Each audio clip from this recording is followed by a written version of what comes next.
Bismillahirrahmanirrahim. Assalamualaikum warahmatullahi wabarakatuh. Para jamaah hadirin rahimakumullah.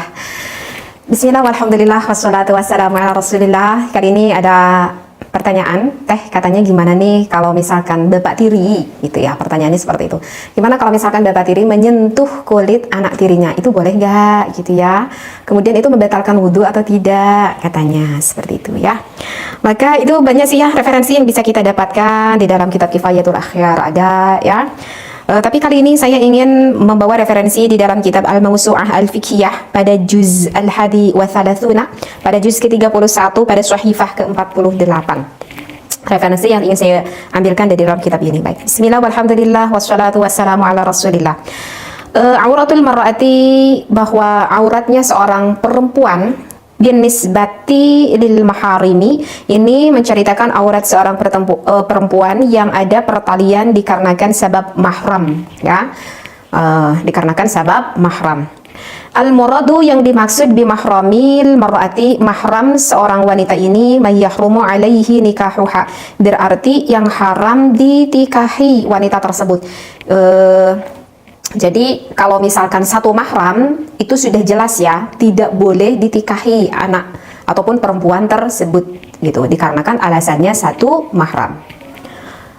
Ala wajhi ta'bidi, itu pun kalau misalkan merujuk kepada mahram yang ta'bid. Artinya ta'bid itu apa? Selamanya. Jadi kan di dalam mahram itu kan terbagi dua ya. Ada mahram yang sifatnya mu'abbad ataupun ta'bid, artinya itu adalah selamanya. Ada juga mahram yang mu'aqqad, artinya itu adalah yang mana sifat kemahramannya itu sementara saja. Nah, yang dimaksudkan mahram yang haram ditikahi selamanya ini ya, tidak boleh menikahi selamanya ini itu adalah yang termasuk mahram ta'bid ataupun mahram mu'abbad, selamanya. Dikarenakan apa mahram yang selamanya itu? Yang pertama ada linasabin, dikarenakan suatu keturunan, maka itu termasuk mu'abbad, kayak ibu bapaknya sama kayak nenek kakeknya, cucunya, itu kan itu termasuk mu'abbad. Dan masih ada sih yang lainnya juga ya. Tapi kan sekarang kan bukan lagi ingin menerangkan ini ya, seperti itu. Au sababin musaharatin, ataupun dikarenakan sebab musaharah itu dikarenakan kemertuaan ya, dikarenakan kemertuaan. Jadi kalau mertua sama mantunya itu haram mu'abbad selamanya, tidak boleh kita menikah dengan bapak dari suami kita tidak boleh menikahi ibu dari istri kita, itu mu'abbad, sifatnya itu selamanya. Meskipun naudzubillahi min dzalik terjadi suatu perceraian ataupun dikarenakan ditinggalkan meninggal, seperti itu. Misalkan ini seorang istri, suaminya meninggal ataupun sudah bercerai dengan suaminya, ya dengan suaminya bisa bercerai, tetapi dengan bapak dari suami kita itu mu'abbad selamanya, menjadi mertua selamanya. Sehingga kalau kita bertemu kembali dengan mertua kita bersentuhan kulit misalkan, itu tidak membatalkan wudhunya ya. Yang ketiga itu adalah aurodo'in, ataupun dikarenakan satu rodo'ah, artinya rodo'ah itu adalah satu persusuan, seperti itu ya, itu juga sama, menjadi mahram mu'abbad, menjadi mahram ta'bid, mahramnya itu selamanya. Tapi saya sudah jelaskan di sini ya, karena itu nanti terlalu panjang lagi dong saya menerangkan akan bab mahram.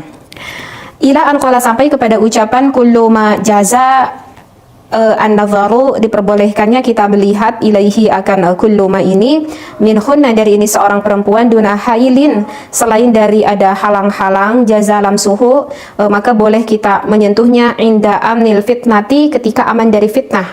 Wa illa, kalau misalkan tidak aman dari fitnah, lam iya juz, maka itu tidak diperbolehkan. Ini sebetulnya sih referensinya masih ada ya referensinya. Tapi langsung aja deh kita ke jawabannya. Apakah seorang ayah tiri itu ketika mempunyai anak tiri itu boleh gak menyentuh kulitnya? Dan apakah jika menyentuh kulitnya itu membatalkan wudhunya atau tidak?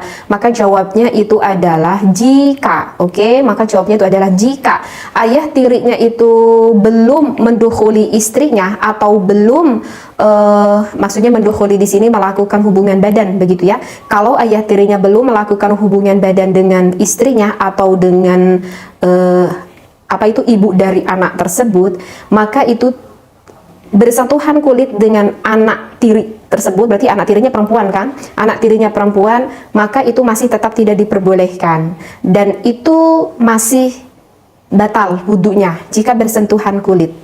Alasannya kenapa? Alasannya karena belum berhubungan badan dengan ibunya atau dengan istri tersebut. Ya, Insya Allah bisa dipahami ya, kalau belum melakukan hubungan badan. Bahkan misalkan ayah tiri tersebut melakukan pertikahan dengan ibu dari anak perempuan tersebut, belum berhubungan badan, tapi tahu-tahu udah cerai, misalkan siangnya nikah, tapi ya tahu-tahu maghribnya cerai, misalkan gitu. Dan kan boleh loh, misalkan ayah tiri tersebut menikahi anak perempuannya. Dengan alasan apa? Karena belum menggauli akan ibu dari anak tersebut. Tapi kalau misalkan ayah tirinya sudah sempat berhubungan biologis, berhubungan badan dengan istrinya ataupun dengan ibu dari anak tersebut, maka itu anaknya sudah status menjadi seolah-olah anaknya pribadi. Sehingga kalau misalkan bersentuhan kulit laki-laki tersebut dengan anak tirinya, apakah itu membatalkan wudhu atau tidak? Menurut mazhab Imam Asy-Syafi'i, itu hukumnya sudah tidak membatalkan lagi wudhu, karena seolah-olah sudah status seperti menjadi anaknya. Maka itu akan termasuk kemana? Akan termasuk ke mahram yang ta'bid ataupun mahram selamanya.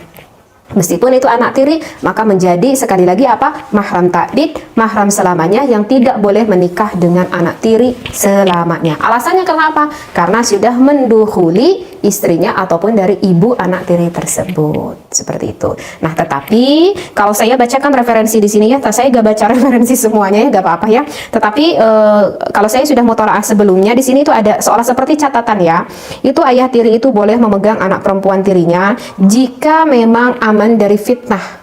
Maksudnya jika aman dari hal-hal yang negatif seperti itu ya.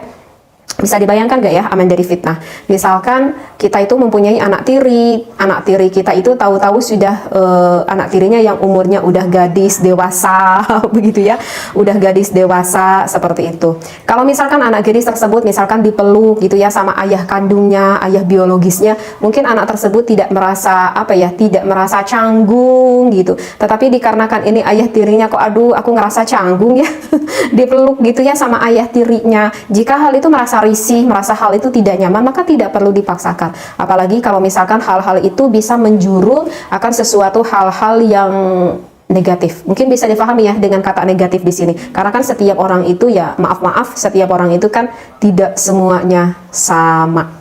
Ya, sekali lagi tidak semua orang itu sama ya, sehingga ya tetap saja kalau misalkan ada sedikit kewaspadaan itu tidak apa-apa ya, untuk menjaga akan diri kita. Jadi intinya begitu ya, tidak membatalkan kepada wudhu, meskipun di sini ada catatan ya, dikarenakan ini adalah anak tirinya, maka harus bisa menjaga, itu pun boleh disentuh kulitnya jika memang aman, jika memang apa itu tidak menjurung akan ke suatu fitnah seperti itu ya. Mungkin untuk yang lebih jauhnya ya mungkin udah bisa kita fahami kali ya gitu isi dari referensi kitab ini ya. Insya Allah ya sudah terjawab pertanyaannya. Wallahu a'lam. Wassalamualaikum warahmatullahi wabarakatuh.